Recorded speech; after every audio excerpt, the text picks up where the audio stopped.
Welcome, race fans, to the Racecore Online Racing League race here tonight. This is the Racecore Truck Series here on No Excuses TV, bringing this channel back to life here tonight. Again, this and on, we'll see if we can't get that corrected. There we go. We have a reconnect successfully. There we go. Sorry about that. Northwest Racing Series.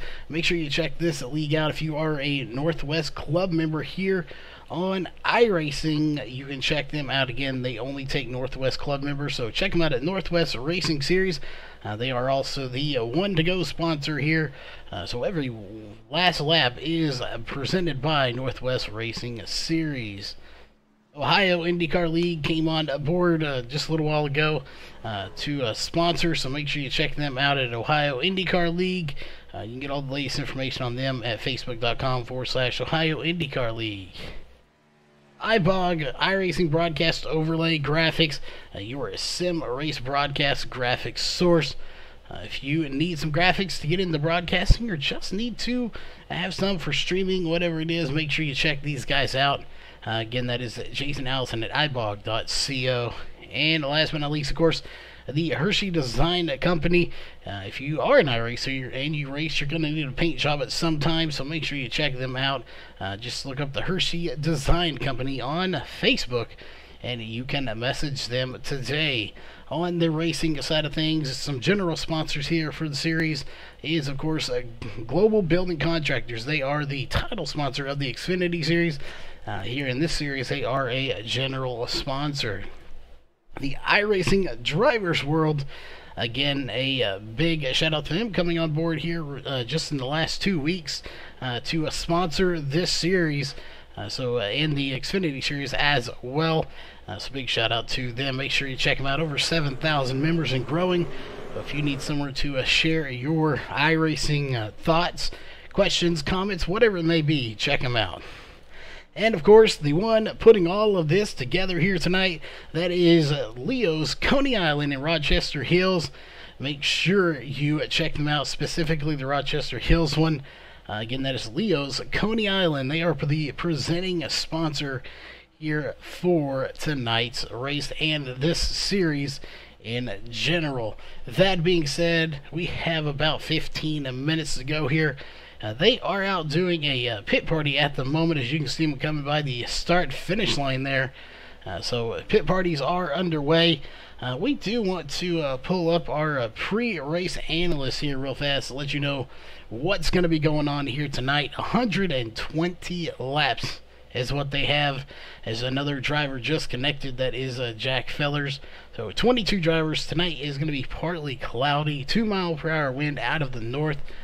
So, you know, a fairly calm night as far as the wind goes here. And, of course, 180 miles is what we have. And it looks like we have our good buddy Jeff in here with us. So, Jeff, definitely welcome back to the booth. And we're just here actually just getting into the, talking about the race itself. Well, right on, Charles. Glad to be here. I had to race home from work myself just so I could get here. So still loading into the race. I believe we've got Las Vegas tonight. It is indeed Las Vegas, 120 laps. So, we always get your thoughts on these tracks, seeing how you're the racer. Obviously, I'm more of the broadcasting side of things. But as far as Las Vegas goes, while you're loading in here, well, it is I believe, kind of a tri-oval track, kind of like Charlotte, maybe. Similar shape, I guess you could say, but totally different track. So what is it like getting around this track? I think Charlotte is really a good comparison, especially when you get to the kind of the D-shaped oval there. I really like this track. You get, so obviously when the track's a little bit green, the inside of the line is the fastest way around, especially when you get over into turns 3 and 4. You can get those tires right down on that white line, and it's just almost like there's special grip there. You can dip those tires down there and really just make it turn around that corner. But as the track starts heating up and rubbering up, those upper lines come into play. And probably even more so in 1 and 2 than 3 and 4. But you can get 2 lines, 3 grooves even going. We had 3 grooves in one of our races earlier this year, and we ended up at the end of the race. So we started the beginning of the race. We were running right down around the inside of that track, about as low as we could get, and we ended up dang near up at the wall. So we had 3 solid grooves. We really were getting a run off that when the lower line started rubbering up and getting hot. Just getting a nice run. So there was a lot of different lines, a lot of strategies. When those tires wear and you start turning this onto the straightaway coming onto the start-finish, there's some apron, and you can cut that a little bit. And if you hit that apron, you pop back onto the track. It seemed to take it pretty well when the tires are fresh, but when they start wearing a little bit, it's real easy to get the truck loose. And once you get that loose a little bit, you got enough speed down that straightaway, it's real hard to catch it. So there's a lot going on this track. It's one of my favorite tracks. It's a fun one to race. It indeed is a awesome track. I definitely am looking forward to this race. I promise we're not going to do any gambling while we're here. Anything is in Las Vegas. So Sin City, I guess you could say. Just a lot of nicknames for this track. And you can't see it here, but off in the distance, of course, is the bullring track. So the little bitty tiny track. So that one's a little fun track to run here, too. But I don't know if I'd want to put these cars on it, but definitely going to be a good little track to run on for some cars. But tonight's all about the big track, and it looks like we got a packed house here in the stands, and we got people in the chat with us as well. So again, for anyone that is in the chat with us, definitely hit that like button and the subscribe button if you haven't before, and definitely get notified of all the racing. As always, of course, we're on a new channel here tonight, so we are definitely kind of happy to be over here, but a little sad all at the same time, but one of those things that had to be done. But that being said, we want to pull up the point standings here real fast. Again, it's a very close battle here as we just sent the points over to Jeff. Jameer Muhammad, though, your points leader with 93 points ahead of David Gainforth, 13 behind him. He's one here. We talked to Justin Starr earlier. He may have a pretty good chance of sweeping it. He's been pretty fast. And again, we've watched him win the last 3 races. One of those was because of a penalty, but he could win all 3 of the truck races in a row. Yeah, hey, one thing about Jameer Muhammad here lately, and I don't know if it's lately. I haven't been covering these guys that long, but this season I've been doing the Xfinity Series and working them here, and on these intermediate tracks and larger, Jameer Muhammad, he's got really good long run speed, and these guys tend to get long green flag runs. So, and again, Las Vegas is a track that you tend to get those at too. So I think there's a lot of factors in his favor here. Yeah, I definitely would agree with that. Again, you can't count anyone else. We do have, I believe, Tommy Gossett is back from his suspension, so he will be racing with us here tonight. Again, be good to see him back here. And I forgot who it was, if we can see if he is here tonight. We do have one EOL, but I don't actually see him here. That was Huffman, but I don't see him in the list of drivers. But Huffman would be serving an EOL from last week, and that is the only EOL this week. So the point standings, I don't think they might shake up a little bit. We'll see. Everyone really is within a point of each other, a point or two anyway, all the way through the top 10, and really even into the top 15 for that matter. Yeah, we've got Jameer Muhammad's got a fairly sizable lead. David Gainforth in second there, and then you've got Austin Edstrom, and those guys maybe are out there a little bit, but once you get behind them, you've got what, 1, 2, 5, 6, 7 drivers within 3 points of each other. So we've got 3 through 10 within 7 points. Yeah, they are definitely right there together, and anything can happen when you're that close together. So it is, and we did find out just about 15 or so minutes ago that Roger Muth will not be here tonight. He coaches some baseball, and unfortunately it didn't get rained out. It got rain delayed, so they are playing. So he has to coach that, so he is getting delayed. He won't be here. He's sitting in 11th right now, and you look at James Morgan behind him, Alex Huffman, Brian Bizzle, Mikey Neal, Jack Fellers, Patrick Pylon. Pretty much, if you want to get down to it, all the way down to 20th of Spencer Owens. They are within striking distance, and he will probably fall really big. He'll probably be out of the 20. He may be out of the top 25 when this race is said and done tonight. Yeah, and that can be a little bit misleading. We know that these guys have 4 drops, and as long as they're for missed races and not a suspension, a missed race is going to show up in the standings now. But when they start implementing those drops, obviously this only being the first one, it really shouldn't affect him that much. You're right on that. I'd completely forgot about those drops. But yeah, that will play into it. And those drops, they are just a lifesaver. We've seen it over in the Northwest Series.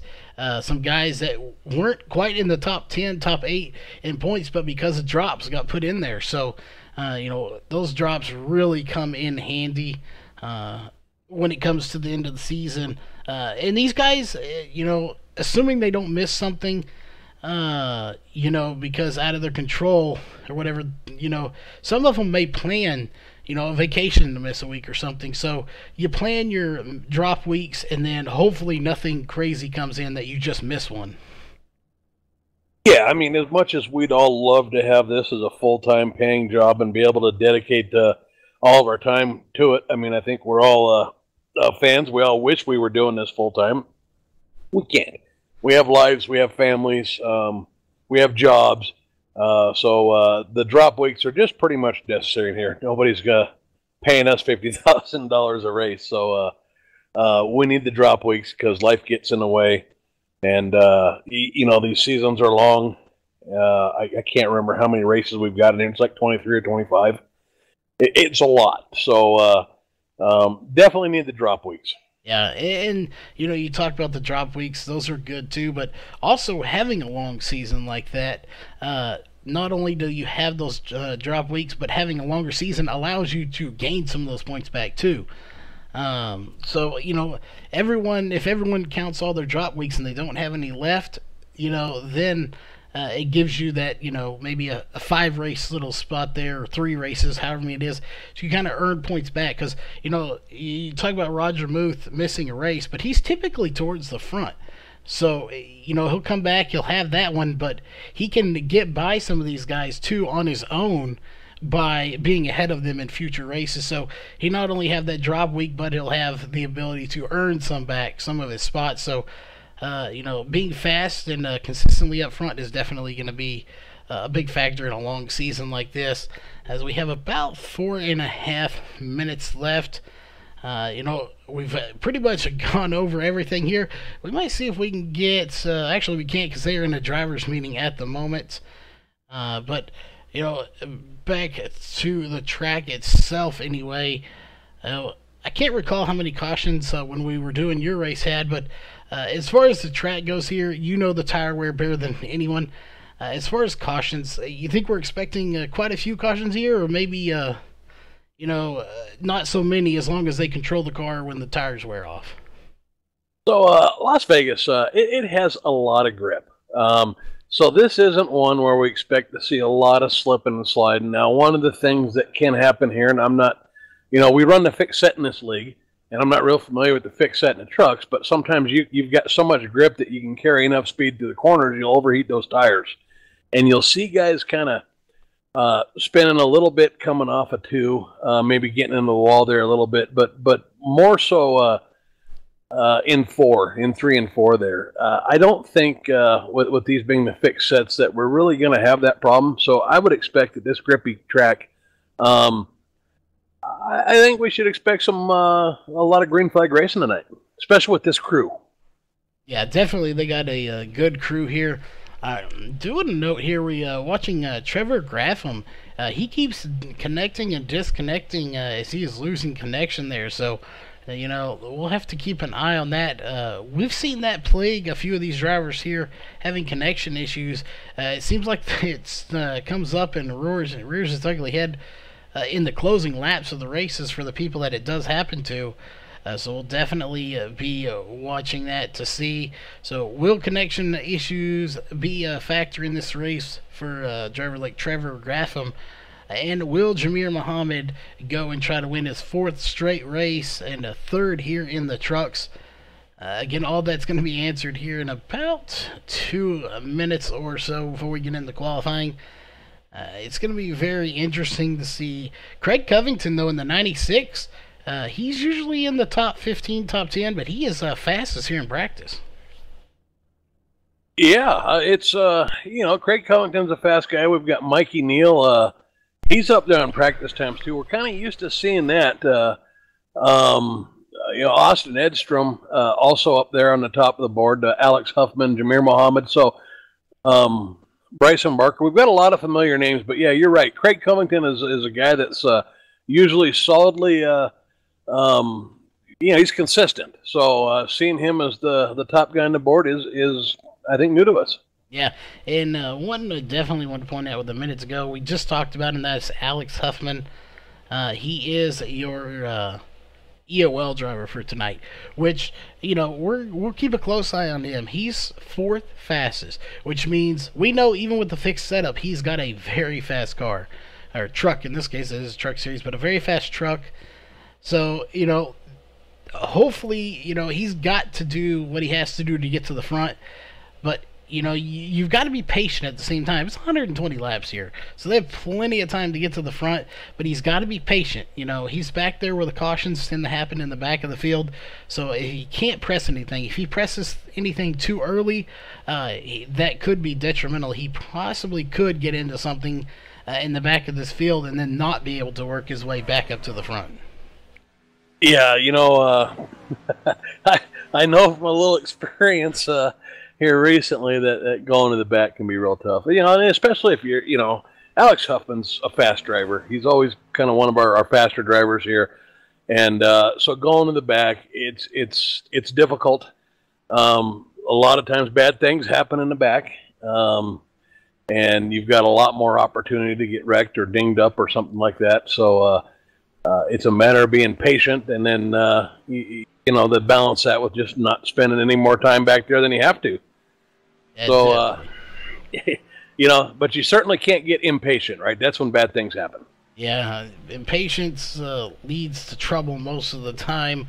And that being said, it is time to qualify, as the checker flag is being waved here for practice. So next up is qualifying, and they will pull out on to the track. There is the green flag. The question is, who's going to be the first one to come out onto the track? And it's going to be a whole host of them, as we will switch over to Austin Edstrom running that number 88 Hooters paint job here tonight. Yeah, Austin Edstrom is definitely one of those we're going to expect to see probably qualify up front. He typically does. So he's going to spend that first lap getting up to speed, and then would imagine that second lap's probably going to be his money lap. Yeah, definitely. I expect to see him at least top 3. If nothing else, Jamir Muhammad, I expect to see him up in the top 3, top 5. Tommy Gossett, after being set a week, we'll see how he comes back and races here. He's going to be a man on a mission to come back and try to get the win after having the suspension. So, it kind of gives you, the suspension is never good. You don't want one, but when you come back from one, it's kind of like a renewed feelings, like, yes, I'm back. I kind of got to relax, and I'm here to win. Yeah, one of the things I like about Tommy Gossett, we talked about being patient coming through the field. Tommy Gossett's one of those guys that for some reason or another seems to find his way at the back, if not at the beginning of the race, later in the race, and then he always ends up front. He is a guy that knows how to go from the back, get to the front, and keep the car intact and show the patience. So if Tommy Gossett starts up front here tonight, I'm not sure what to expect. Yeah, I'm not either. We'll have to wait and see. And here, I've never seen this driver, the 24 of Donnie Gatton, he is your fastest driver. Well, he was, as now Austin Edstrom's going to take it to the pole with a 31.126. And as figured, Jameer Muhammad's going to be right there behind him with a 31.140, only separated by .014. And Mikey Neal right behind him in third with 31.143. So nothing real surprising about those three being in the top three right now. Yeah, three guys we expected to see up there. So, like you said, nothing too surprising there. Bryson Barker brings it into fifth place right now with a 31.2. Brian Bizzle, another guy who we watch up front quite often with a 31.198. Brandon Dorsett is in sixth place with a 31.208. And Brian Dorsey, seventh place with a 31.216 right now. So, a lot of familiar faces up front. I think we've still got 5 or 6 guys who haven't qualified yet. Is indeed, and Craig Covington, one of those, he is out on the track, and now he technically has. He put in a 31.458. We'll see. He's back in 17th. That's not where I expected to see. And that's more like it, putting in the fourth fastest time of a 31.188, as he was fastest in practice. So we'll see how he can do here in the race. It's going to be interesting. I believe he finished in the top 5 last week, for that matter, or maybe it was in the Xfinity race. Well, that would be last week because we were off this past Sunday for Mother's Day. So I do look to see him up front. Again, it looks like everyone, for the most part, has qualified. Patrick Pylon's still out there. Alex Huffman, Jack Fellers, and Trevor Graffam have not qualified. And Trevor Graffam actually has disconnected from TeamSpeak once again. I'm not sure if he's disconnected from the sim or not. Yeah, I'm not sure if he has yet either. Still trying to get everything set up here. So I can't see my disconnect messages yet. So as soon as I figure that out, I'll let you know. Well, again, no rush. You did a good job just to get here. So, again, we're glad to have you here. But it looks like that is probably going to do it, as everyone that's going to qualify has. Again, so Alex Huffman, Jack Fellers, and Trevor Graffam not going to be qualifying. Obviously, Alex Huffman does have the EOL, so he's not going to qualify. He's going to be at the back of this field. So, you know, like I said, he's fast. He's always fast. And I think it'll be a very short amount of time, and we're going to see him in that top 10, possibly top 5. Yeah, and just to update there on the Trevor Graffam situation, I can confirm he has disconnected from the server, so don't know if he's had some connectivity issues or what tonight, but he is not connected to the server right now. Yeah, definitely having some connection issues, so that'll leave us with 21 drivers here for tonight's race. And so far, well, there it is. Checkered flags are flying here. So that will do it for qualifying, as they are going to get lined up on the grid. So we'll go ahead and I'll run through your Walls Beard Co. Starting grid here. We only have about 10 rows of cars, so I'll run through that for us real fast. On row 1 with a 31.126 is going to be the 88 of Austin Edstrom, getting the pole here for tonight. On his outside, no surprise, the number 14 with a 31.140 of Jameer Muhammad. Row 2 is going to be the 8 of Mikey Neal and the 96 of Craig Covington. Row 3 is going to be the 15 of Brian Bizzle and the 84 of Bryson Barker. Row 4 is going to be the 5 of Brandon Dorsett and the 9 of Brian Dorsey. Row 5 is going to be the 21 of Dan Butler and the 11 of Dennis Ellis. Row 6 is going to be the 99 of Justin Starr, and I'm not sure what his number is, but Donnie Gatton, a brand new driver here tonight. Row 7 is going to be the 13 of James Lorello and the 101 of David Gainforth. Row 8 is going to be the 87 of John Van Vrillis and the 45 of Patrick Pylon. Row 9 is going to be James Morgan in the 12 and the 72 of Ryan Wilson. Row 10 is going to be the 3 of Tommy Gossett and the 83 of Alex Huffman, getting that EOL here tonight off of last week's race. And, of course, in row 11, Trevor Graffam is not here. And Jack Fellers, he is here, so he is going to grid, so he'll be by himself on row 11. And we'll see if he does get by because of that EOL. But that'll do it here for your Walls of Beard Co. starting grid, as they are already starting to roll off. And once again here, it is going to be a fantastic race. Yeah, absolutely. And I see that I've already got a fan in chat there, so good to see you there, KR. Appreciate it there, buddy. As we get ready to take the pace laps here, we've got Austin Edstrom and Jameer Muhammad there in the front row. And we've seen these guys battle out the last couple of weeks here for the win. Yeah, it definitely will, and we don't want to jinx him. He will get to the front there in chat, but yes, definitely we won't jinx anybody here. Hopefully that jinx is not here with us.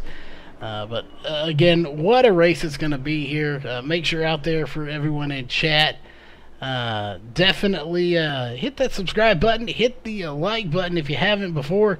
And definitely share that stream out there. Let's get everybody in here tonight.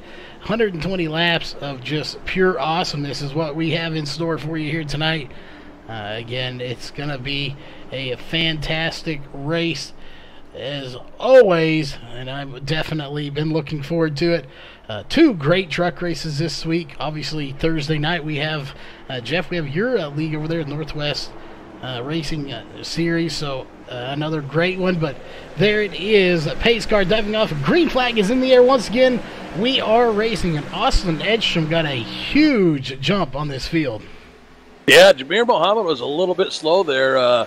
Mikey Neal in the 8 truck was able to get by him on the inside before they even got to the corner. So not a good start by Jameer Muhammad, but we know he's a long run guy. So I'm sure he'll bide his time and find his way back up there to challenge at some point. Yeah, and one thing we have seen about him, speaking of the long run, is why I think he's so good. I really think, you know, he may have the, I don't even know what his name is, Harry, I believe, from Days of Thunder. He is really good at putting some good tires on there or something, because he can conserve tires like nobody's business. And that's why I think he's able to get up to the front. He is just so good, and we already have 2 cars going around back towards the back, and not sure who it is. It's going to be Brandon Dorsett going around with somebody else. I believe it may have been Jack Fellers that might have been involved, but I'm not sure, as a caution did not come out for that. Yeah, I'm going to try to back up here and look at it now. I didn't even catch that one.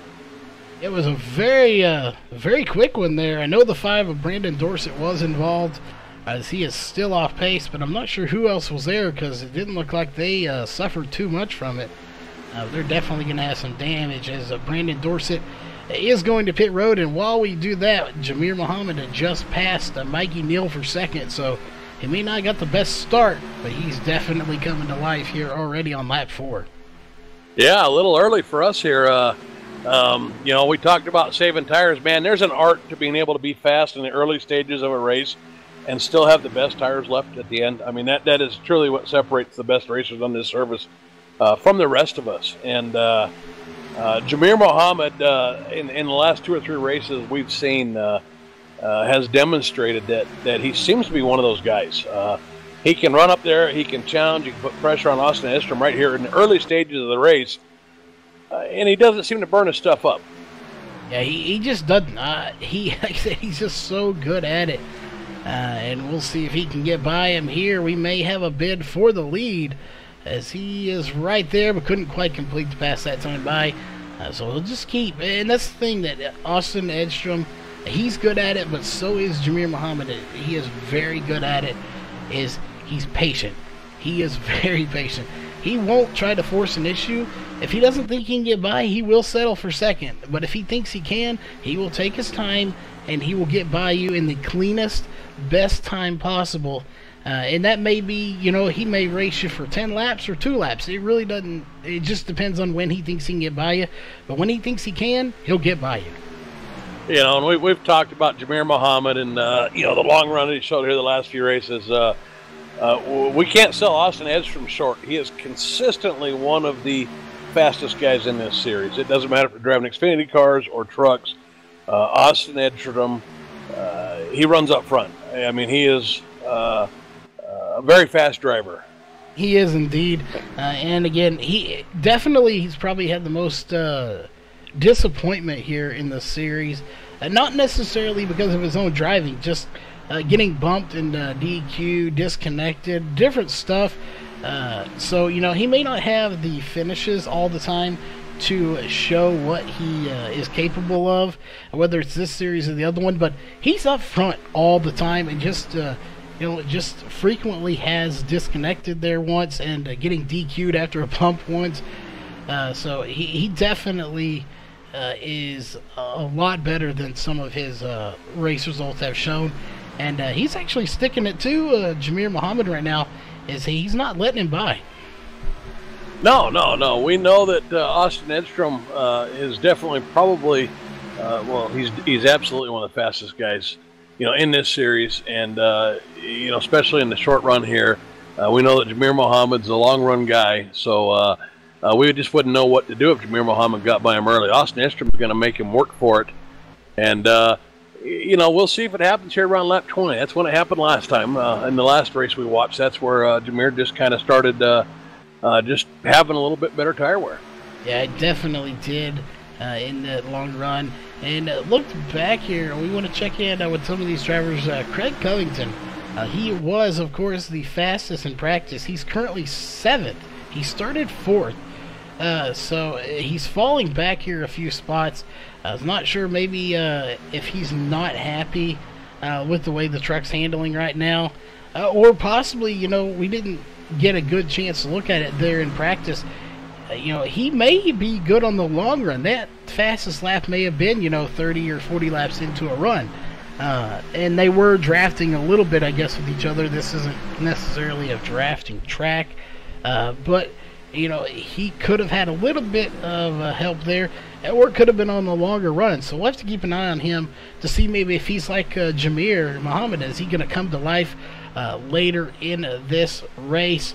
And the other one I want to check in with, if we can find him, is Alex Huffman, who started 20th. He is currently 18th, so he is moving, but he is really stuck in traffic right now. Yeah, and if we want to talk about movers, we know that Alex Huffman's going to work his way forward. He's just got to go through traffic. He's being patient like we said he needed to. But we got a new driver to this series who drives the 24 truck.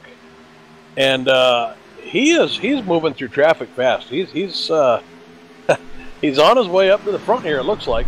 He is indeed. Biggest mover of the race right now. Donnie Gatton, brand new driver to the series, and you're right, he is the biggest mover, and he is moving forward. And you can't count any of these drivers out. We say it every week. He may have something for these guys. We'll see if he can get into that top 5 and possibly have anything for him here. As I will also check in with Mikey Neal.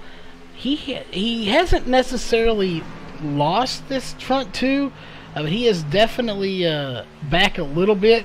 And again, we never know with these guys if they're trying to conserve a little bit here. 13 laps in, now going to be 14 when they cross the line is what we're going to be on. These guys, at this point, 10, 15 laps in, they're probably thinking this is going to go fairly few cautions tonight, so they're going to definitely be practicing for the actual long run and, trying to conserve these tires a little bit more. Yeah, typically on a track like Las Vegas, it's not a real rough track. It doesn't really grate those tires real fast. So usually your tires will feel pretty good there for about 10 or 20 laps. So, we're kind of getting to the end of that right here. So we'll see how the tires run right now. We'll see if I think we'll start seeing a little bit of shift in the dynamic of this race. We'll see some of these long run guys maybe kick in here a little bit. Maybe we've got Craig Covington doing a little early saving. Tommy Gossett, who we talked about coming up through the field, he's moving up. He tends to be a long run guy. So we're getting to that point in the race now. Yeah, we are. And Tommy Gossett, it looks like he's going to get by. Actually, the 87 there, But taking a look here, that is there it is, John Van Varelis. We haven't talked about him a whole lot lately. You know, there for a while he was up in the top 10s, and we were talking about him quite a bit. But right now he's sitting in 13th as he falls one spot. He started 15th, so he has gained. He has moved forward, but he actually just moved back just a little bit. So Tommy Gossett's still trying to get by him again, as he is really battling. He actually got back by him there. So those two are really battling it out here, back for 13th position, which goes to show you, as we talk about, just the skill level throughout this field. That it doesn't matter whether you're battling for first or all the way back to 15th, you're still got a fight on your hands with whoever you're racing with. Oh, absolutely. I mean, I get to see the iRating here on my standing board, which, for those of you that aren't familiar, iRating is iRacing's way of calculating your skill just based on how you feel against guys of a similar skill or better, right? Did you beat somebody you were expected to beat, or did they beat you? And, I think around 15 or 1,700, somewhere in there is about average for an average driver. And I'd say we've got, at least half this field up over 2,000 in iRacing. So we've got a very strong field. There's a lot of good drivers in here. Just looking at the iRating, and then of course we know that iRating doesn't tell the whole story. So many guys just run private leagues. So yeah, this is a very strong field. A lot of very good drivers in here. Once you get about halfway into that field, it's real hard to gain places. It is indeed. Again, you're right. A lot of these guys get on here, and they go straight into league racing. So they may not have the best iRating score. Again, it's so tricky. And, you have people, I don't think any in our top 10 are right now, but you get those people that, they get into the public races, or the official races, they call them, and they just get beat up. People run into them all day long, and, their iRating and safety rating just tanks horribly. But you come into a league race, and they win everything. Again, league racing definitely is where the quality drivers are, as far as, here on iRacing. As it looks like the 14 is having some connection issues. He's blinking there for a minute. And he is really starting to blink now. Hopefully he is not going to be plagued with connection issues again here tonight. Yeah, Jameer Mohammed's been having some connection issues in the last two races we've covered with him. He's definitely blinked in and out, and from the lead, he's done that in the wind. The laps wound down to the end, but he's managed to hang in there. So I'm not sure what he's got that spikes up and kills his connection, but hopefully it'll settle down. Yeah. But he's losing several. He lost one place, but he's definitely fallen back behind Austin quite a ways right now. And letting Mikey Neal get by him. I'm sure Mikey Neal was liking the fact he was able to get by, but probably scared him just a little bit as well, as they're actually going to all pass Brandon Dorsett in the 5. He is now 16 laps down at the moment, but he is back on the track. So the odds of getting all those laps back are probably pretty slim here tonight. But, anything is possible, if we had several cautions. But right now, we're caution-free here at Las Vegas Motor Speedway. 123 laps are scheduled. We're on lap 120. We're on lap 23 right now. Going to be 24 when they cross the line. And, again, caution-free. So I, at this point, don't think we're going to see a whole lot of cautions here, if we see any at all. No, but I do think we're going to have some green flag pit stops here shortly. These guys run a 50% fuel limit. Obviously, we didn't get to do any testing beforehand here, but I think it's around 52 to 55 laps on a full tank. So I would expect to see these guys within about the next 3 or 4 laps heading into the green flag pit stops. Yeah, I definitely would expect them to see a pitting soon. The question is, when we get into the later stages, if we are going green, will any of these guys take 4 tires or 2 tires? That's going to be a question. Is Mikey Neal slowing down, and he is going to be the first one to pit, and so is Austin Edstrom. And Mikey Neal almost locked it up. You might keep an eye on him to see if he got a speeding penalty there, as he had a lot of smoke coming from those back tires trying to lock this thing up to get on pit road. Yeah, he was definitely sliding it to speed there. So if he didn't get a black flag, he's real lucky there. Bryson Barker also in the pit with these guys, and I'm not sure who that is behind him. It looks like the 6 truck. Brian Dorsey's down there in the 9, so that may be what it is, upside down on the car. But the 9 of Brian Dorsey is down there as well. And it looks like the 101, David Gainford, the 12 of James Morgan is down there. Alex Huffman on pit road as well. So a whole host. And here come more. Brian Bizzle coming down. Craig Covington, Tommy Gossett, and James Lorello coming down pit road. But Jameer Muhammad still out front. And, you know, normally we see these guys do this to lead a lap. He definitely doesn't need to, or to possibly wait on a caution, but I don't expect a caution anytime soon, and he's coming down pit road. He will get it woed up in time, and that will give the lead to, never mind, Justin Starr is going to come down pit road as well. So it looks like everybody's coming down pit road here except for the 45 of Patrick Pylon. And Ryan Wilson has not come down either. So there are your front two right now as Patrick Pylon's going to lead his first lap. Yeah, and I want to point out Patrick Pylon there. His fastest lap of the race is a 31.37, and his last lap was a 33.312. So it is 2 seconds slower out there right now on these old tires, and that's time you don't get back. So typically when the leaders pit, the floodgates open, everybody gets in, so they're not losing that 2 seconds a lap. Yeah, you know, in this league we've also got a bonus for leading a lap. So maybe Patrick Pylon thought maybe the bonus point was worth it. Yeah, definitely did. As he is slowing down on the backstretch, I'm wondering if he's out of fuel. It sure looks like it. He's definitely slowed up way too soon for pit road. He's, I think we just guessed that maybe we had 27 laps in this, and and turns it sideways. Oh, yeah.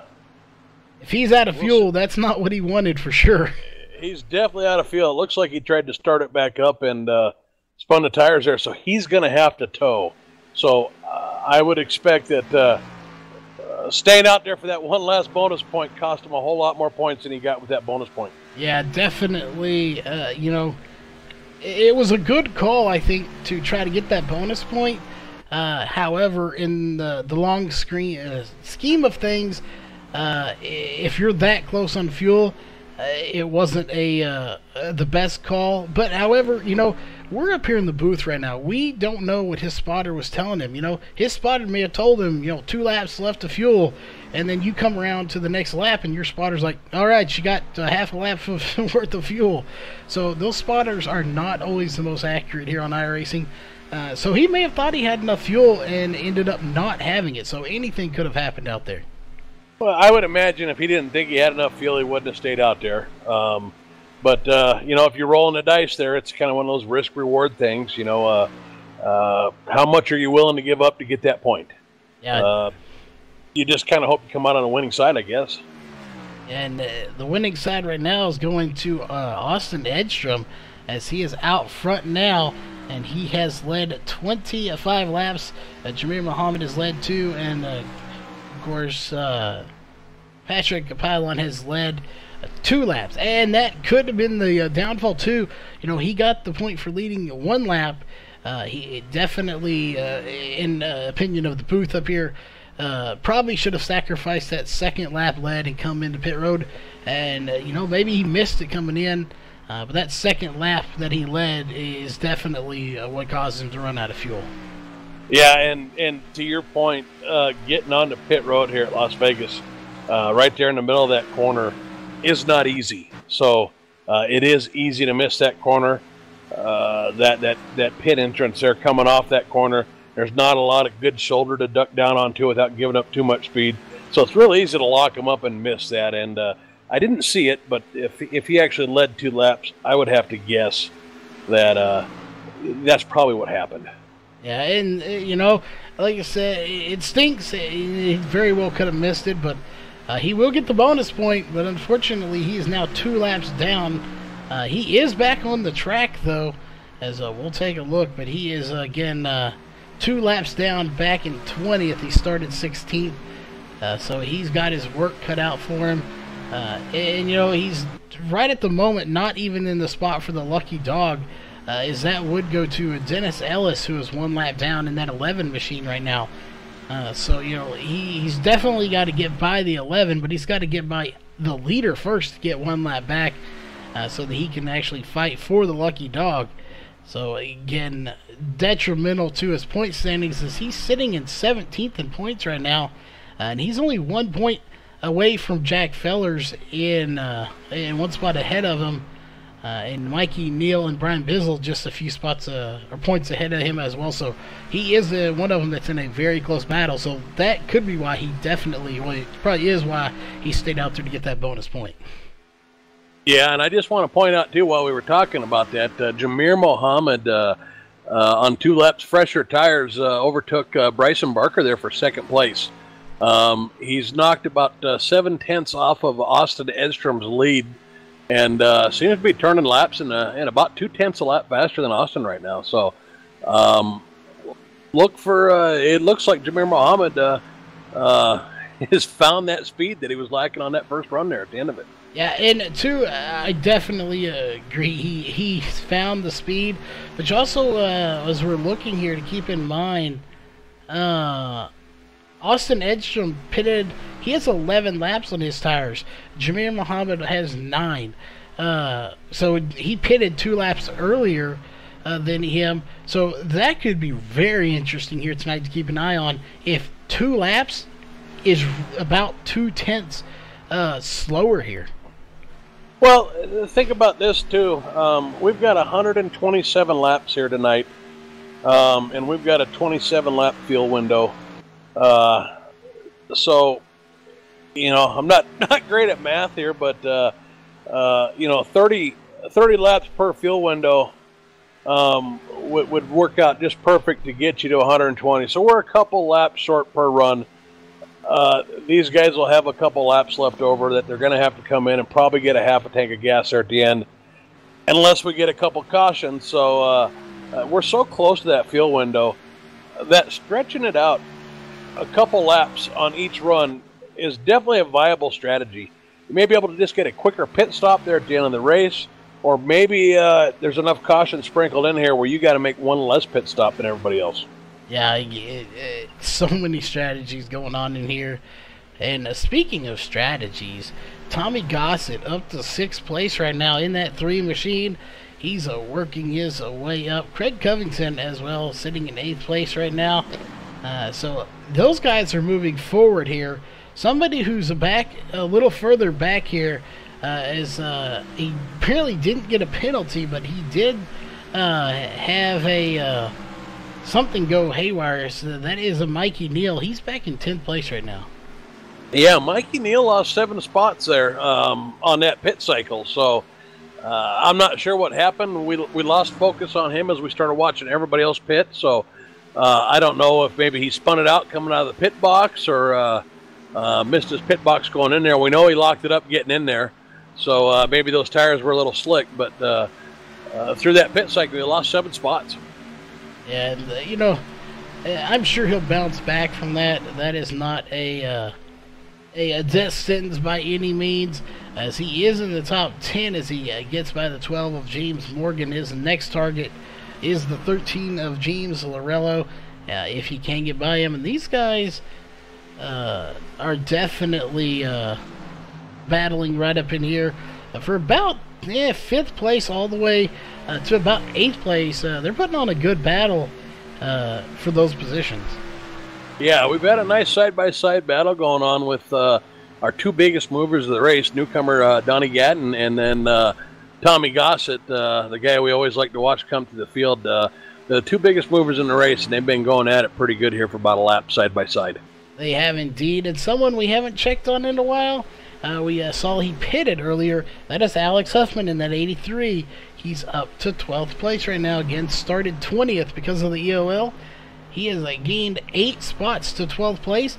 He's just a few spots away from getting that top 10. So he may be on the right track here moving forward. He's trying to get up there to, I believe that is his teammate Austin Edstrom, if I recall correctly. So He wants to get up there and give his teammate a run for his money, but it looks like the 99 of Justin Starr is actually going to get by him. Yeah, he's Alex Huffman's another guy who we've seen starting the back before and tend to work his way up front. I believe last week he got stalled out there a little bit on his move up front, but he's on the move once again. He's up to 13th place after starting in the back, so another driver we're keeping an eye on. Yeah, definitely one to keep an eye on. Someone that we haven't talked about a whole lot, and we used to talk about him a lot more. That is the 48 of Jack Fellers. We used to talk about him quite a bit. He was the youngster here, as I like to call him. But we have just not had a chance to talk about him a whole lot. He started 23rd. He's up to 15th. So he is moving in the right direction. But he has just not been able to crack the top 10 all night tonight. As he's sitting back there towards the back of the field. Yeah, and the youngster. I think when you're my age, a lot of these guys are the youngsters in this series. But Jack Feller's definitely one of the younger ones, and one that we like to watch. Yeah, definitely is one to watch. Taking a look back here to do a little cleaning up. Trevor Graffam is the only one, of course, that did not start this race. He was the 22nd car. He didn't start. Brandon Dorsett, 27 laps down. He is off the track right now. He is still on pit road, though. Dennis Ellis, 5 laps down, off the track on pit road as well. Then you have Patrick Pylon on the track, 2 laps down. And then it looks like that is it as far as laps down. So Patrick Pylon is set to get the wave round and then possibly the lucky dog if a caution does come out. Again, we're keeping an eye on those front two as 0.1 or 1 second now separates the front two of Austin Edstrom and Jameer Muhammad, and it was 0.9. There it is, 0.9 again. So really right now Jameer Muhammad isn't gaining or losing any time on your leader. Yeah, we're at that point where the tires start feeling real old. Again, we're probably 6 or 7 laps away from pit stops here. And so, we're just not seeing that, the last 10 laps of the run where Jameer Muhammad's been so dominant the last 2 races. We're not seeing it here, at least not as far as Austin Edstrom's concerned. Jameer Muhammad was able to cut that deficit about in half, but he seems to have stalled out here at about a 1 second gap. Yeah, and I do expect to see him move forward. It's surprising, too, as we've had 20 laps on there. So you talked about it earlier. This is usually when he starts to come to life here in lap 20 on. And that being said, this could be really tricky for Jameer Muhammad as far as the run goes. We've seen him around lap 18 to 20 is when he starts to come to life. So he's really going to start coming to life right about the time we come in for pit stops again, as it looks like Austin Edstrom is coming in here on lap 23. So again, a little bit early short pitting compared to the rest of the field. But that is going to start a chain reaction for Bryson Barker, Donnie Gatton coming in, Justin Starr.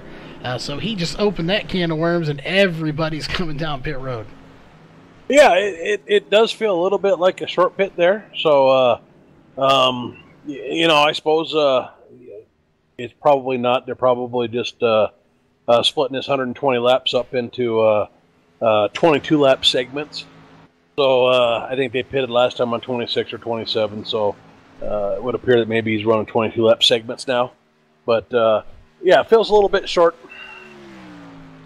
And we'll see here. Last time, Jameer Muhammad, Craig Covington, these guys stayed out 2 more laps compared to them. The question is, will they stay out those 2 extra laps this time?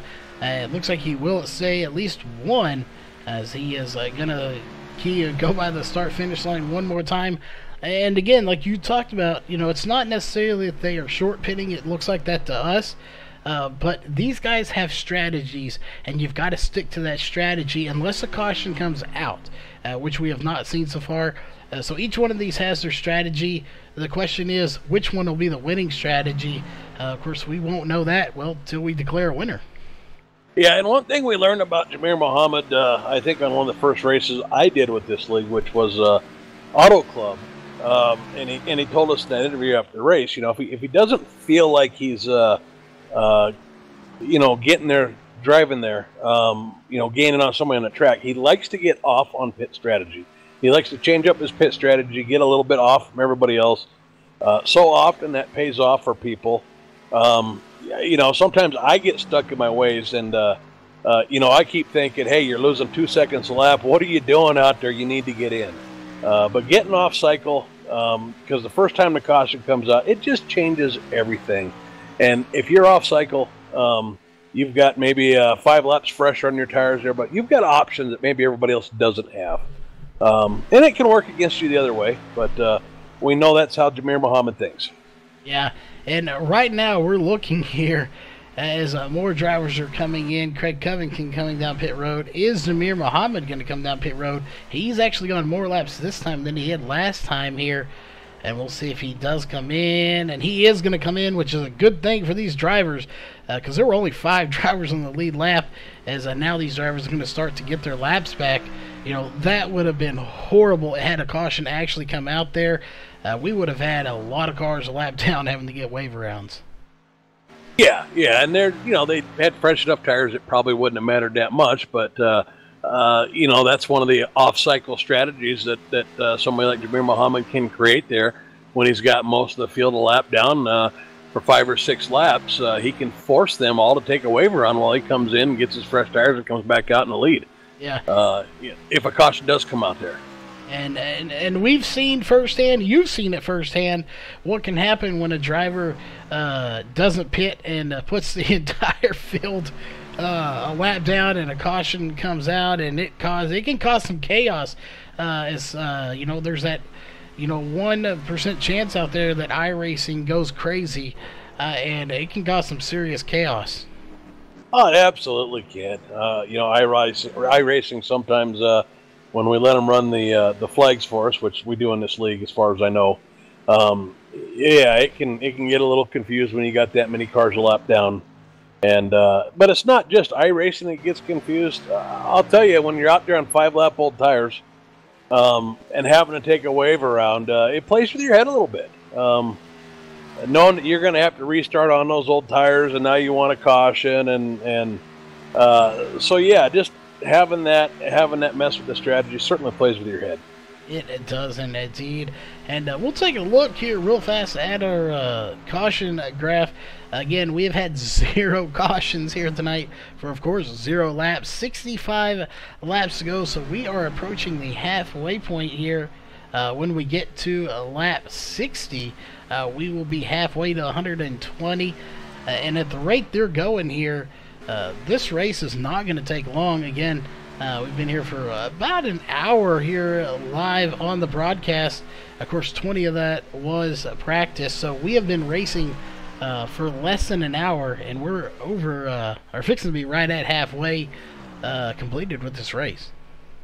Yeah, I want to point out, too, when we talk about being slower on the long run, just because we have the opportunity here, Jameer Muhammad staying out those extra laps. We know he was only a second behind Austin Edstrom when Austin pit.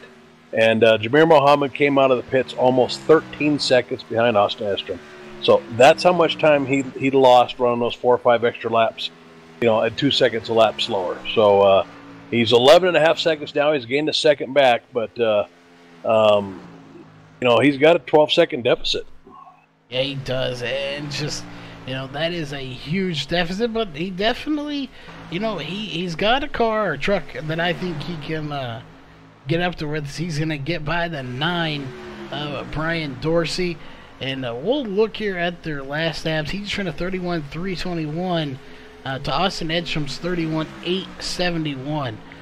Keep it in mind, Austin has 10 laps on his tires. Jameer has 5. So he has 5 lap fresher tires. And that could be, if we do get a caution, we'll talk to Jameer about that possibly. That could be his strategy, you know, stay out there. He's on the lead lap now, but he has those fresher tires. Those fresher tires could come into play here in the closing laps. Yeah, but I want to point out, too, that right now those fresher tires are worth a half-second a lap. At the tail end of this run, those older tires are costing you 2 seconds a lap. So that's why a lot of times when you see somebody, that's why we point out Austin Estrom, we thought he was short pitting or he was coming in early.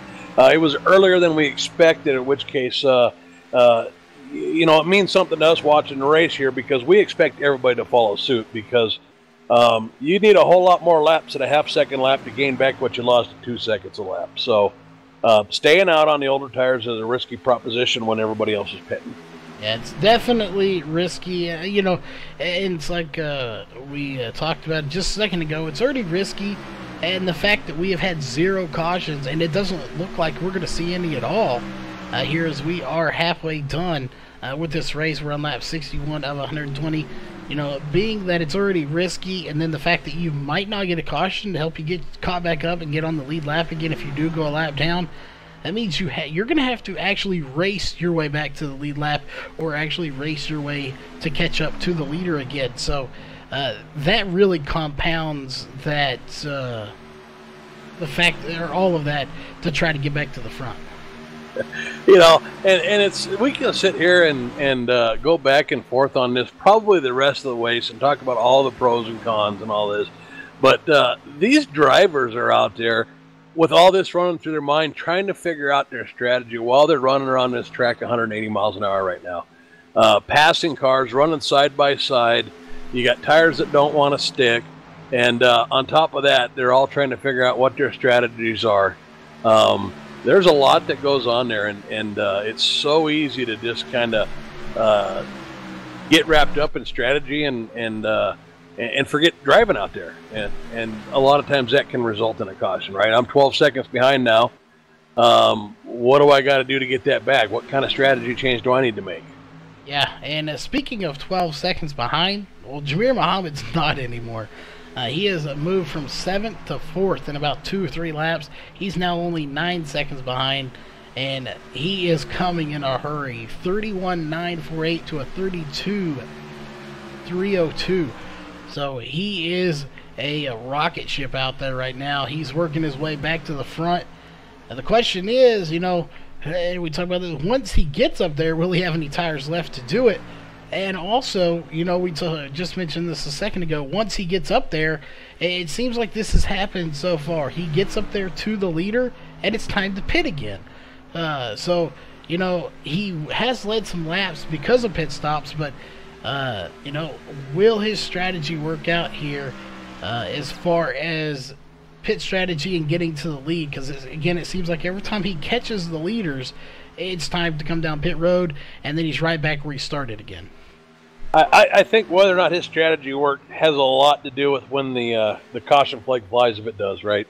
If he gets in the pits and he comes off early and he's got fresher tires and he's 5-6 laps fresher than these guys are 7-8 on the next pit stop cycle, all these guys got to come in and pit. He can stay out, or maybe they feel that they need to stay out and he's got those half-second a lap tires that are faster. But if it comes out at the end of a run, then everybody's going to pit anyways. Maybe it doesn't pay off. So there's still a lot of unknowns. We don't know which strategy is going to work out. But one thing for sure is Jamir Muhammad always seems to be on that alternate strategy, and certainly gives us something to talk about up here in the booth. Yes, it does. And it seems like obviously more often than not it pays off for him, as he has won every truck race here so far and an Xfinity race. So he clearly knows what he's doing, as he's now down to 8.4 seconds off of your leader. And speaking of your leader, that is him right there, the 88 of Austin Edstrom. So he is definitely going out front right now. He's led 56 laps here.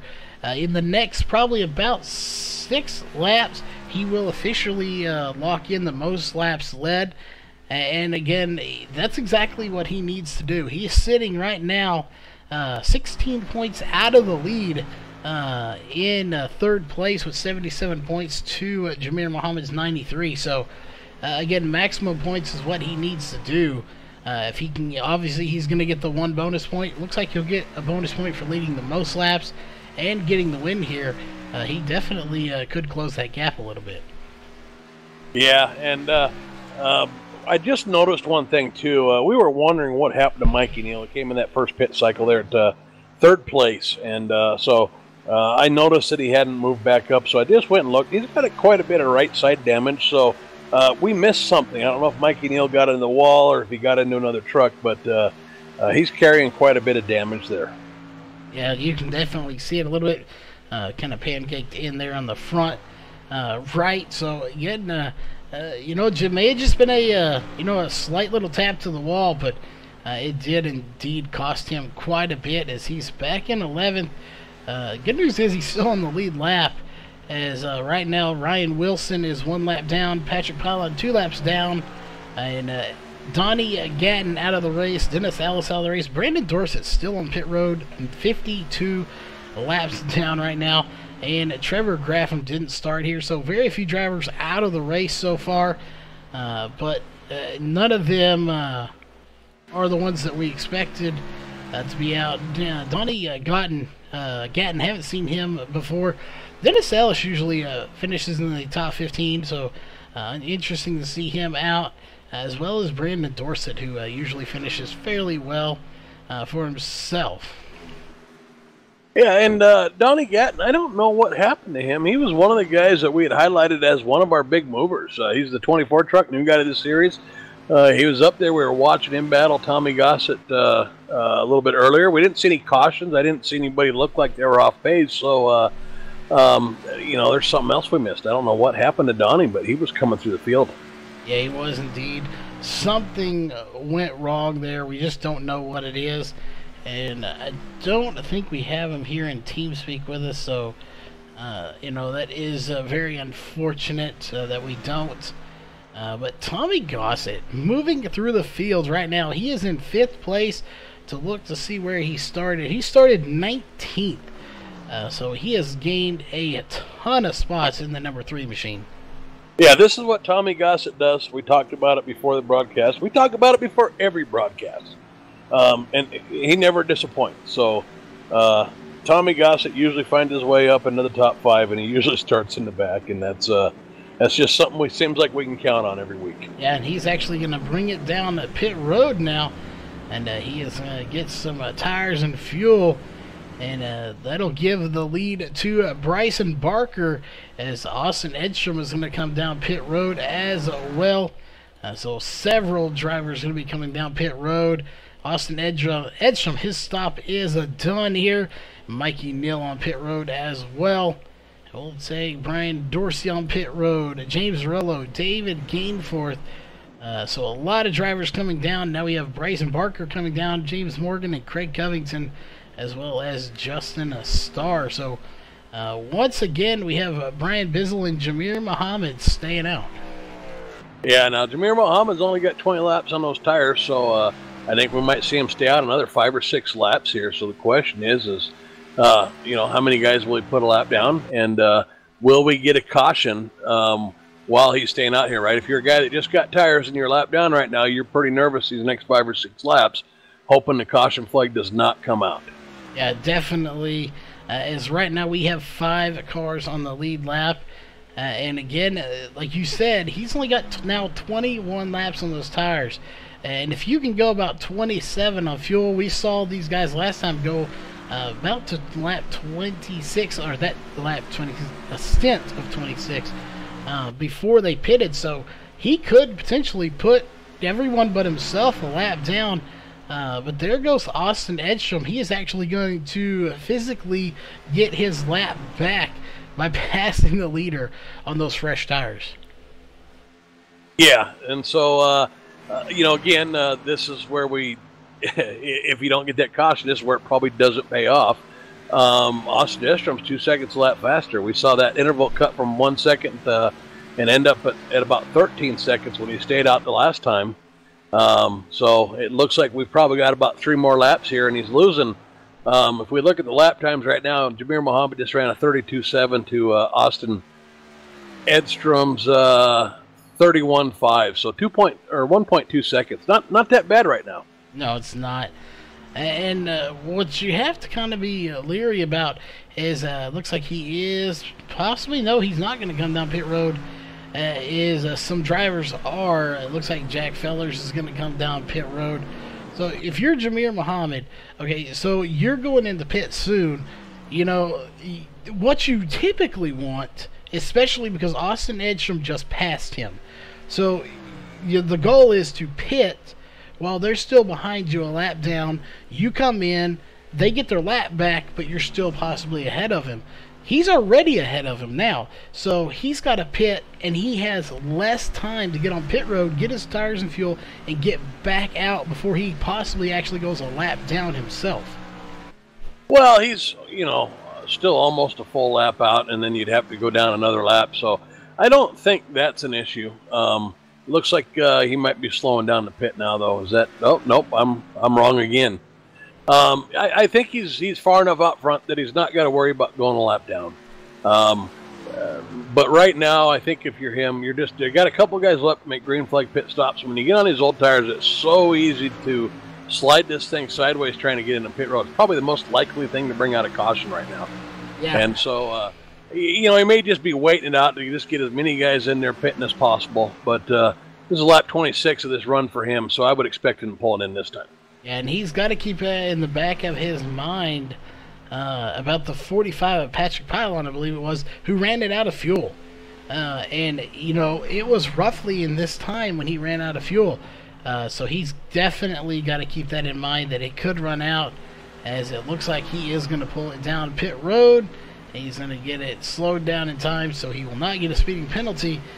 He is going to take it to pit road, and we'll see. That should give the lead to Dan Butler for the first time here in tonight's race. Yeah, and Dan Butler and John Van Verillis, both 26 laps on these tires, so I'm not sure there's enough laps left on this field run for John Van Verillis to get his lap led. But I think that's what he was trying to do until Austin Edstrom just passed him. He did indeed, and John Van Verillis coming down pit road. However, Dan Butler's didn't come down pit road 27 laps. He has got to be running on fumes right now. So this is going to get very interesting. Will he run out of fuel? We've seen it happen once already, but so far he is making it around, so he may be conserving just a little bit better than Patrick Pylon did, and he is not coming in again. Patrick Pylon ran out on lap 28 on the backstretch. So he completed 27, ran out of fuel on 28. So I would expect that this is going to be real close. It is going to be real close, and if you miss your pit stop or something happens, you overshoot it and you're out of fuel, that is not good, and he is slowing down. He is out of fuel. He's out of gas. He's out of gas, man.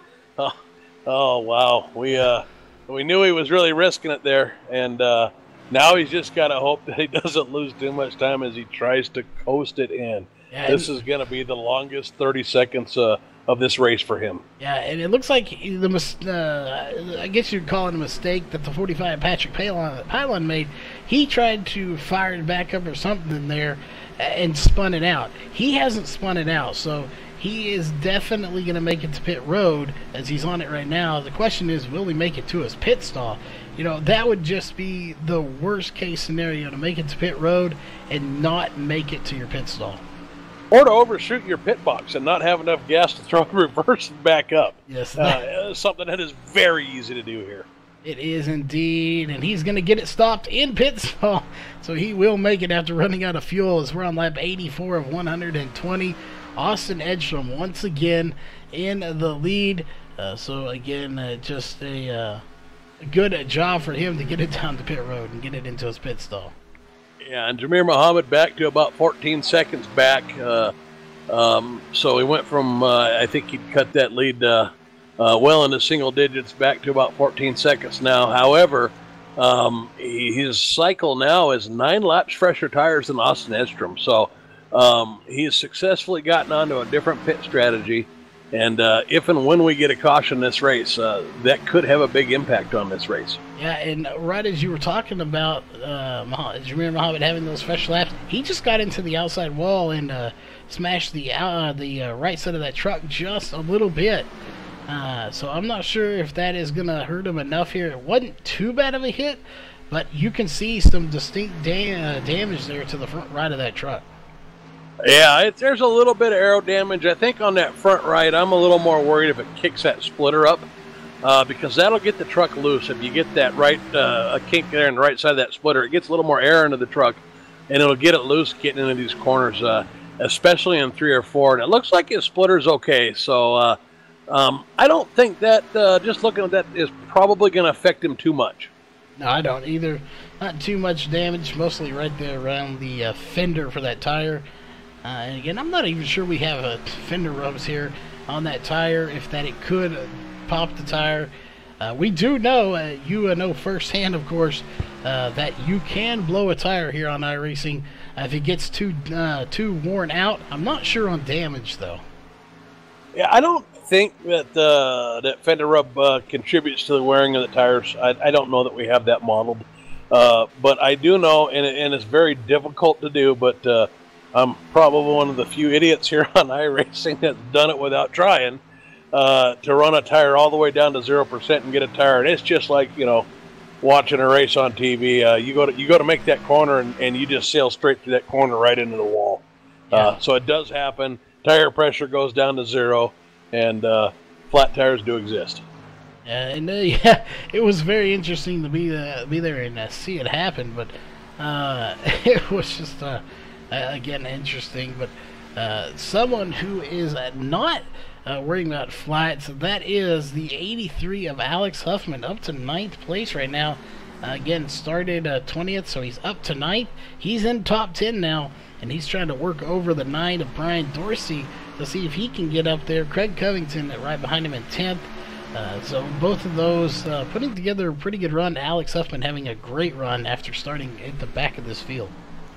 Yeah, and we got Tommy Gossett's in 3rd place right now, but Bryson Barker is right behind him, so be interested to see what happens there. And then right behind them is Jameer Mohammed with his fresh tires. So I would imagine he's going to overtake them both. But Tommy Gossett with another fantastic run, up 16 spots from 19th to 3rd. Yeah, he's definitely, if not the biggest mover, he might as well be. He has just got by everybody here tonight, and he's done it several times for that matter. As after pit stops, he's had to pass through or by people once again. So not only the biggest mover, but biggest mover a couple of times. As here comes Jameer Muhammad, he's going to get by Bryson Barker in the 84. So Jameer Muhammad going to take 4th place from Bryson Barker, and he is on the hunt once again to get back up to the front of this race. Yeah, I would expect him to probably get up there to 2nd place on this run if he can, the way he's got those fresher tires. But there is a large gap. Austin Edstrom has a huge lead over the 15 truck of Brian Bizzle right now, who I might add has been running real strong as of late. The last several races we've done, Brian Bizzle has been up front in the mix every one of those. He has indeed. And then number 15, Machine, such a good run for him every week. Austin Edstrom having good run. You know, really, let's go take a look here at the top 5. It is Edstrom, Bizzle, Muhammad, Gossett, and Barker, as Muhammad did just get by Gossett here for 3rd place. Again, such a good run for all these guys here in the top 5 right now, especially Tommy Gossett. But again, I just don't know. I think Jameer Muhammad definitely has 12 laps in his tires compared to 18 and 20 for the guys in front of him. He's got the fresh tires, and he very well could be up at the front leading this race in the next few laps. Yeah, look for Austin Edstrom to pit around lap 22. He's got 20 laps on these tires again. That's what he's been doing, 22, 23 laps into a run. So expect Austin Edstrom to pit here in about 2 or 3 laps, and then Jameer Mohammed will probably run another 15 laps on these tires. So, yeah, go ahead. It looked like he let the 72 of Ryan Wilson by him here to get his lap back, or one of them back anyway. He didn't really even battle him at all, which is, you know, a good thing. If that was to get a lap back, he might have fought him a little bit more, but he's 2 laps. It was 2 laps down. Now he's only 1 lap down, so he's still no competition for Austin Edstrom, since he is a lap down still after getting the lead back, or getting one of his lead lap back. So, you know, why fight him if you don't really have to for a position, let him go, let him take off and get ahead of you if he's faster. And, you know, that's going to save him a lot of time trying to hold him off. Well, like you said, he's a couple laps down. He's on 10-lap pressure tires, and if you're Austin Edstrom, you're probably going to pit here in the next lap or two anyways. So there's no point in just chancing something going wrong. Or anytime you race side by side with a guy, you're risking something. Somebody's going to just drive it in a little deeper than you were expecting, or you thought he was going to turn and he didn't turn, or he gets loose, or he pushes up because he overdrove it trying too hard. All those are a possibility. No reason for Austin Edstrom with an 8-second lead not to let the guy with fresher tires get a lap back. Yeah, and pit stops have begun. Brian Bizzle down, Bryson Barker, Alex Huffman, Craig Covington down. We'll see who else is coming down. We have a few Austin more. Edstrom. Austin Edstrom coming down pit road. Again, the pit stops have started once again here. And while they're on the pit road here, is Jamir Muhammad is going to retake the lead. Let's bring up your caution chart. Again, we have gone caution free here so far. 24 laps to go. We're going to have a pretty good race here at the end, I think, if it pans out the way we're expecting it to here with these leaders. Again, 24 laps to go.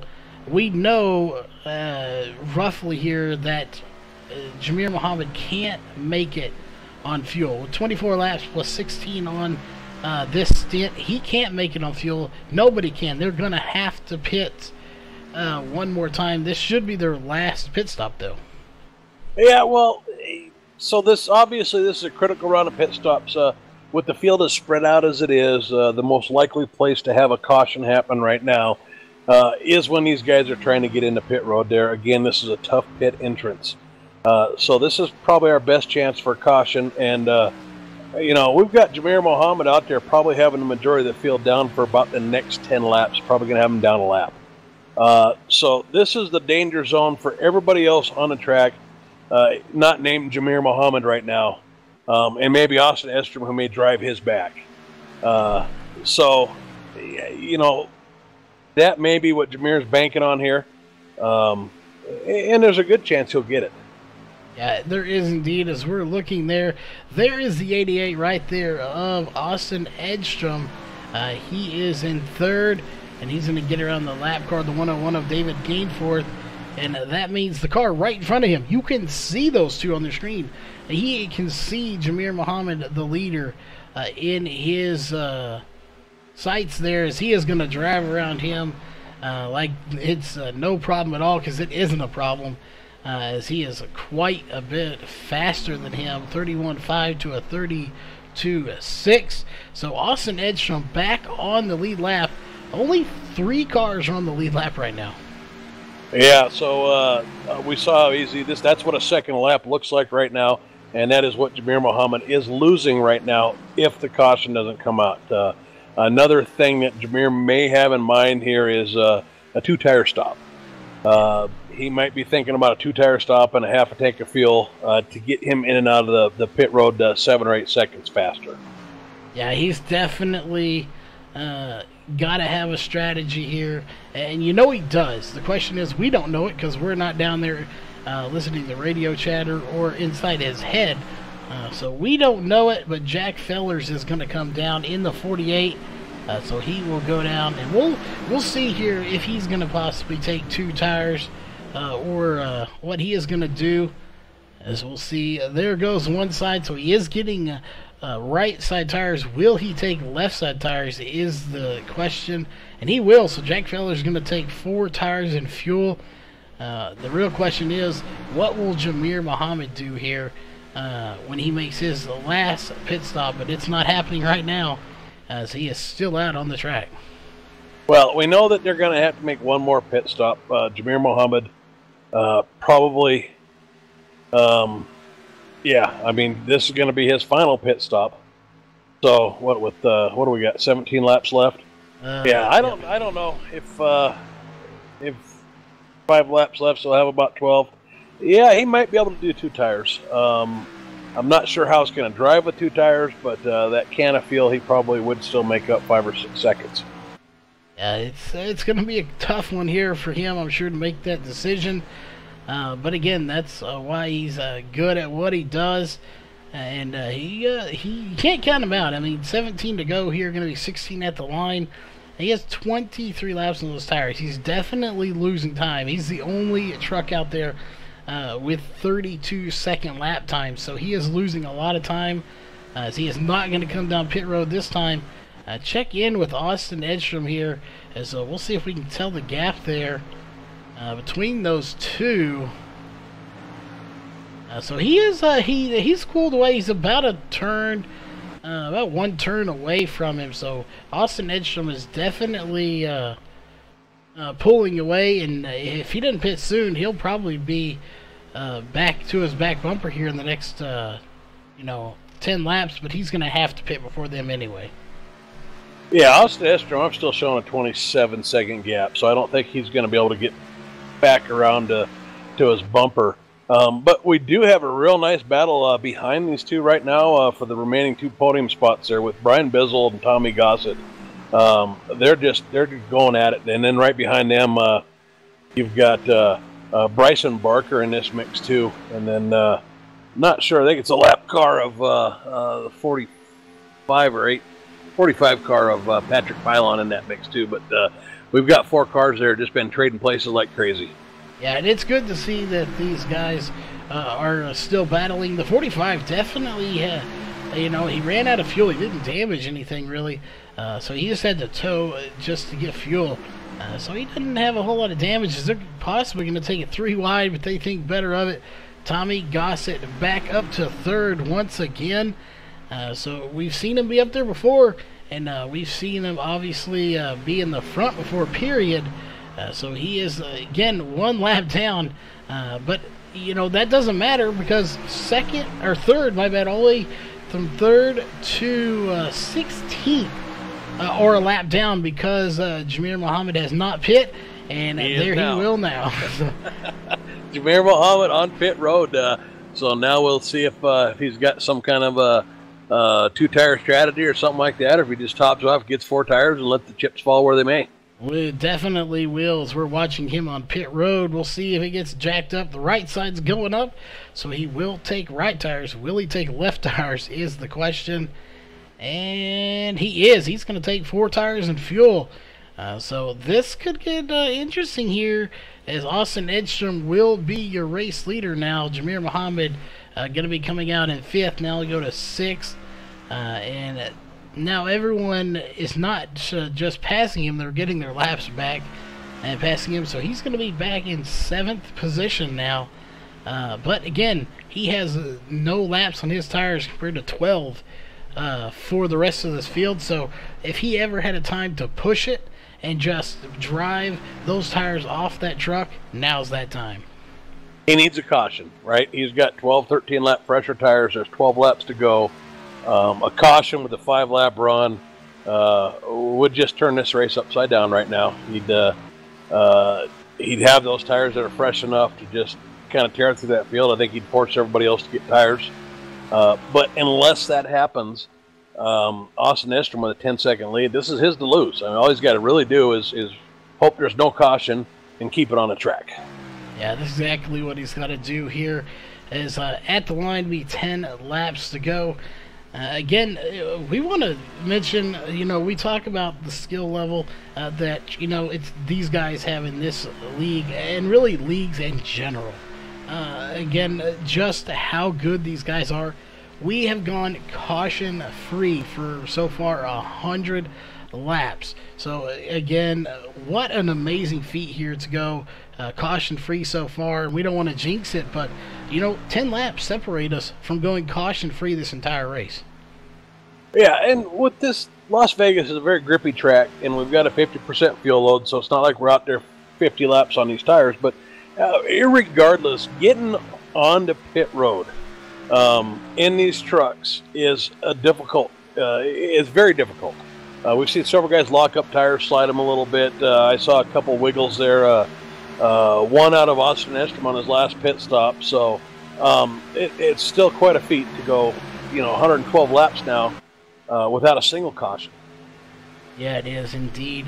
And Tommy Gossett back here trying to battle back to a third position and get a podium finish.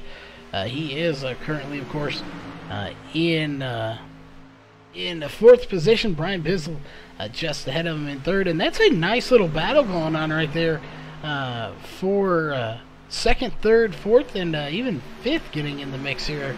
I believe. No, fifth is not getting in the mix. So second, third, and fourth really battling here. Bryson Barker, Brian Bizzle, and Tommy Gossett. Yeah, and I think maybe you can expect Jamir Muhammad to get up into this mix here, too, at the end of this race. With 10 laps to go and so much fresher tires. I think this little group here, and maybe Jamir Muhammad catching them, this is really the race right now. Austin Edstrom, again, keep it on the track. Don't lose the race. And, I think second through fifth and sixth, that's going to be a good battle here at the end of this race. Yeah, I definitely think it is going to be a good battle. And you got to keep in mind, Jamir Muhammad is running 31.4 second laps to 32.3, so basically 32.4. So a second faster. You talked about it just a few laps ago, about 20 or so laps ago, how Austin Edstrom got by Jamir Muhammad so quickly, and that was a second difference in lap times. So Jamir Muhammad definitely has the speed in there. However, he's got 5 to go here, 6 to go, my bad. 6 laps to go, but he has quite a bit of real estate, 13 seconds to make up. If he makes up a second per lap, like you said, this is Austin's race to lose. I don't think he has enough time to get up there. No, I think Jamir Muhammad, with 5 laps to go, maybe he can challenge for a podium finish, second or third there with Bryson Barker and Brian Bizzle, Tommy Gossett, because he's closing in on him real fast. But I think that's probably his ceiling right now without a caution, which if we had a caution, it would end the race now. Yeah, it would. 5 to go. Anything 5 to go or less ends the race. And, I don't expect to see that. But, like you said, I agree. I think we'll see Jamir Muhammad get up there and possibly get a podium finish.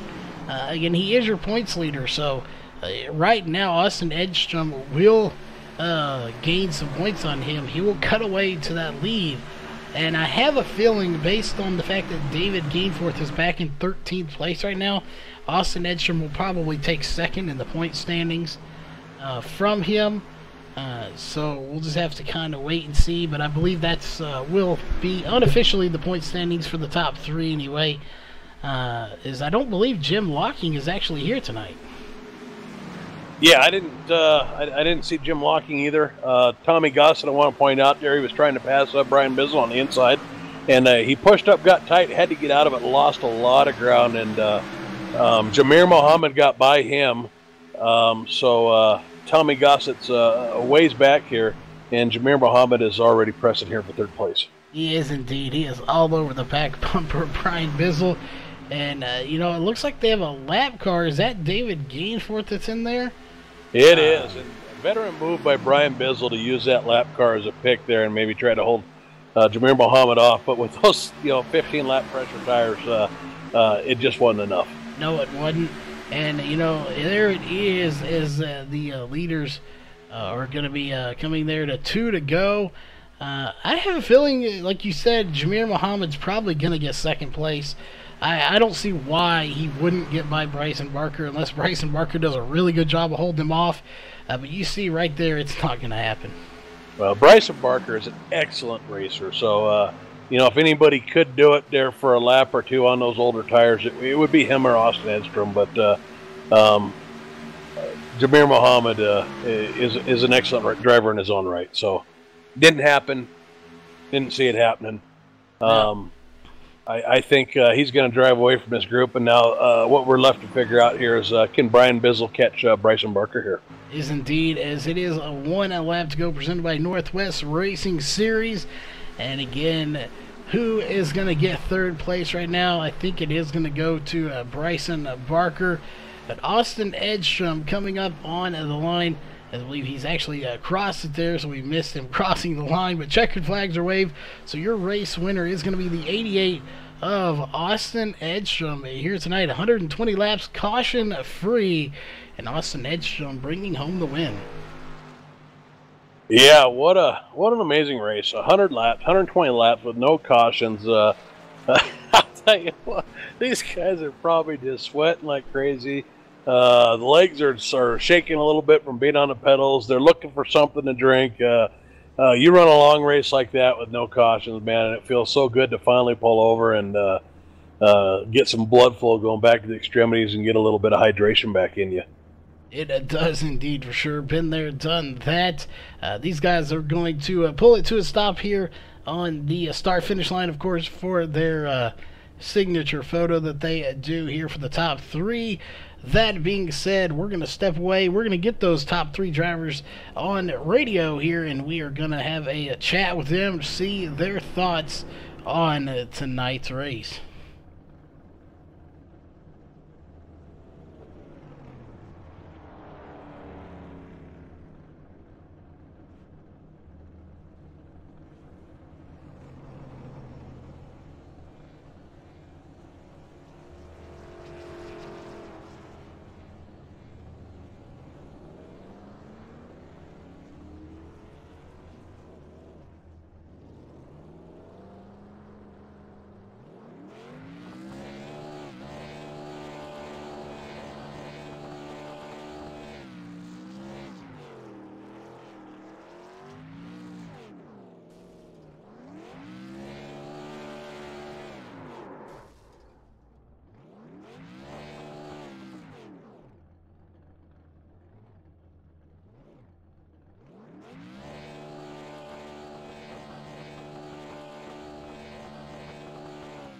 All right, ladies and gentlemen, we are back here with your post-race show, and believe Jeff has caught up with our third-place finisher, the 84, Bryson Barker.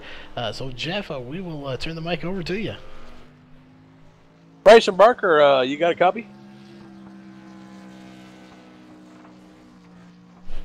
Bryson, can you hear me?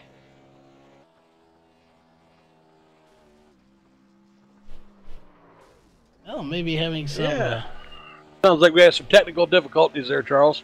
We do know all too well about those. We've been having them, or you've been having them lately, but again, we'll see if we can't come back to him here in a minute. If we can get that working. But second place was the 14 of Jameer Muhammad. As always, putting together a fantastic run. So first off, congrats on second place here, Jameer. Just, let us go. What kind of strategy you had going on there? It looked like you were coming to the front as you were definitely passing cars. Just ran out of real estate, or time to get up there to the real estate anyway. Yeah. I had a little bit different strategy. I was trying to run a little longer on the tires, and it seemed to be working out, at least through the first two runs, and then I slid through the pits on, I think, my second or third pit stop, which cost me quite a bit of time. And so basically I was kind of trying to make up for that. But given my strategy didn't really work out because of my mistake, I'm glad that I ended up finishing second. Well, it definitely takes a lot of skill to make a mistake like that on pit road and recover from it so well. We definitely were wondering if you were going to get back up to the front. I personally think maybe if we'd have had, probably 10 more laps on this race, I have a feeling you might have caught up with Austin. It would have been very interesting to see with those fresher tires. You only had 12 in yours to 23 of Austin's. If you would have been able to get by him, it would have been a great battle between you two, as it always is when we watch you two race each other. So again, just congrats on that second place. Hard fought battle. You worked your way back up after the pit road mistake, and came back to a second place finish. So any sponsors or anyone you just want to give a shout out to? Yeah, I just want to thank Leo's Coney's Island for sponsoring this iRacing Drivers World. Shout out to admins, and congratulations to Austin. He drove a pretty much perfect race, so I had to do a little something different to try and, but I wasn't going to beat him on the track tonight, so congrats. All right. Well, again, congrats on second place, and you should keep that points lead coming out of tonight's race. We'll know more next week when we come in here again. But getting the win here, speaking of the points, he cut into that lead just a little bit here. Going to be a few points into it. That is the 88 of Austin Edstrom. Yes, sitting in a victory lane here tonight. Again, we were talking about earlier. You've had some disappointing finishes here in the series, not necessarily this one, but the league as a whole, where you got bumped once and it DQ'd you, but that didn't happen here tonight. You led, surprisingly, 88 laps here, and that is your car number, so you led 88 laps, dominant fashion. So, you know, you'll get your take on it there. If we'd had those extra 10 laps, you think it would have been a good battle between you and Jamir Muhammad? Oh, there's no telling for real. If there was another 10 laps, I would have had a pit. So if there was another 10 laps, he would have won purely on strategy. I wish that we could have raced it out, but I short pitted him a little bit, even though I was ahead of him on that first pit stop. And I could tell him staying out like another lap or two, it was going to end up being a strategy race. I didn't think he could make it on one less pit stop, so I knew I had the fresher tires for a better amount of time, that I would win it if I didn't get a caution while he was out on the track, not pitting yet, because he had me lap down a couple times through the green flag pit stops, and if a caution would have came out, there's no way I was going to pass him on a restart or anything. It's just too hard to pass on brand new tires with somebody that's the same exact speed as you. So it would have been a good race if we would have been on the same strategy, but it didn't work out like that. I just kind of got lucky, but it's pretty funny that I did lead 88 laps. Yeah, definitely. It couldn't have worked out any better there. You led again the same exact as your car number. But you know, we know you got some people you want to give a shout out to. Any sponsors you want to give a shout out to for getting you here tonight and get you in victory lane? Yeah, Leo's Coney Island, obviously title sponsor. Gotta shout them out. Thanks to them for letting us come out here and race, and iRacing Drivers World, and Justin, of course, because he gave me a little hint yesterday in a practice session, and it really picked up my long run speed. And without that, it would have been just like last week where Jamir just had me after 10 laps. So he gave me a little tip, which probably won me the race tonight. So I got to thank him for that. Oh, awesome. To get that little tip there to help you out for that long run speed. Again, congrats on the win here tonight. And we'll try one more time. Jeff, you want to see if we can get in a word with second place? If not, we'll move on to the point standings. Yeah, Bryson Barker, you got us now. Yeah, I got you. All right, Bryson Barker, definitely no stranger to podium finishes or post-race interviews. Congratulations on the third place finish. Why don't you go ahead and walk us through your race here a little bit tonight?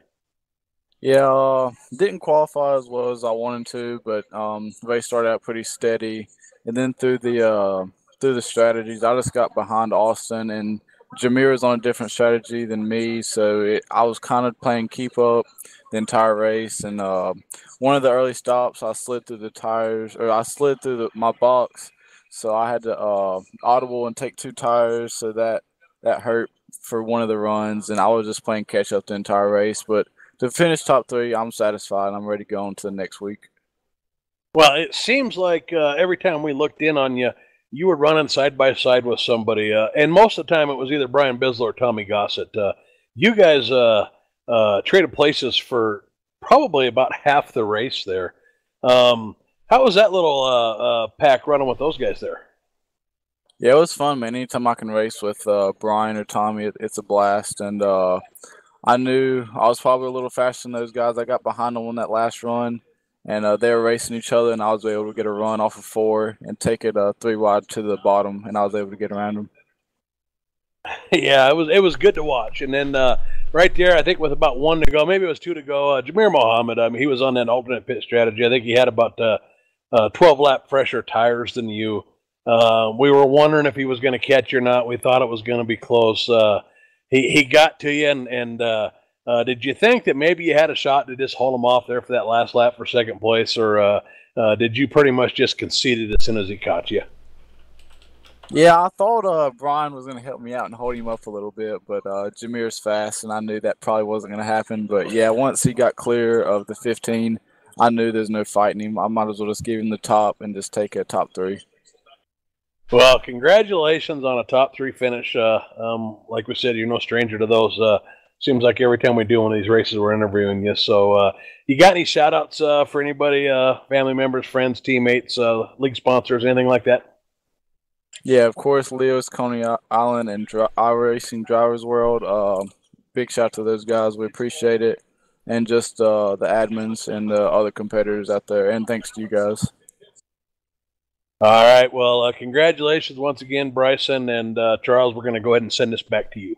All right. Again, to get to your point settings, your race results here.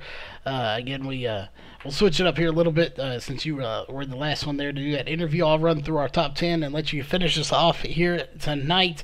But pulling up the unofficial race results here for tonight, of course, getting the win is going to be the 88 of Austin Edstrom. The 14 of Jameer Muhammad going to finish in second place, and third place is going to be the 84 of Bryson Barker. Fourth place will be the 15 of Brian Bizzle, and fifth place will be the 3 of Tommy Gossett. In sixth place will be the 13 of James Lorello. Seventh place will be the 12 of James Morgan. Eighth place will be Alex Huffman in the 83. And ninth place will be the 9 of Brian Dorsey. And rounding out your top 10 here tonight is going to be the 96 of Craig Covington. All right, in position 11, we've got the 99 of Justin Starr. In 12th place, we had the number 8 of Mikey Neal. In 13th, we had the 48 of Jack Fellers. In 14th, we had the 101 of David Gainforth. In 15th, we had the 87 of John Van Varillis. In 16th place was the 21 of Dan Butler. Bringing it home 17th was the 72 of Ryan Wilson.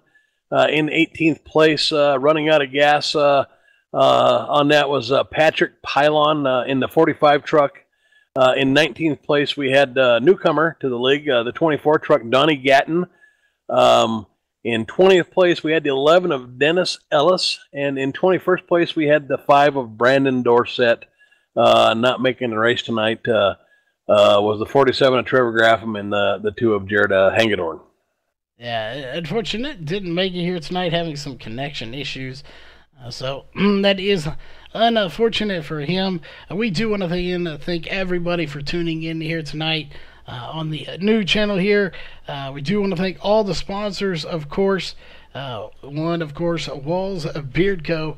If you have a beard, you need to check them out. They got some great beard balm, all organic and natural products. Make sure you check them out at wallsbeardco.com for all of those beard product needs. SimSpeedShop.com.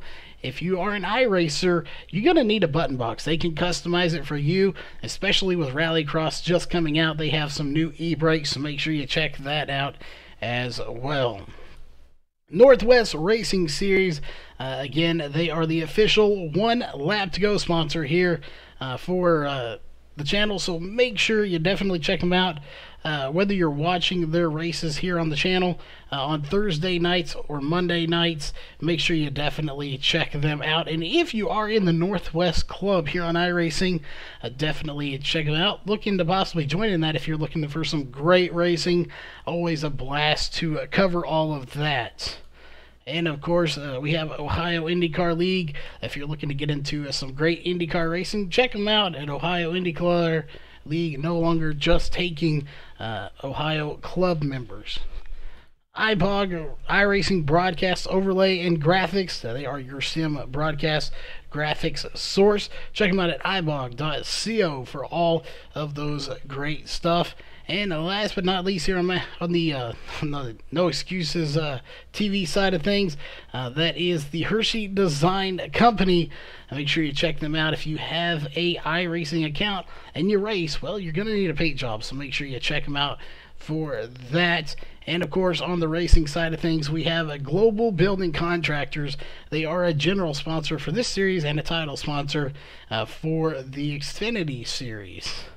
And iRacing Drivers World, over 7,000 members and growing. We promote these races on there. You can promote stuff you have upcoming on there as well.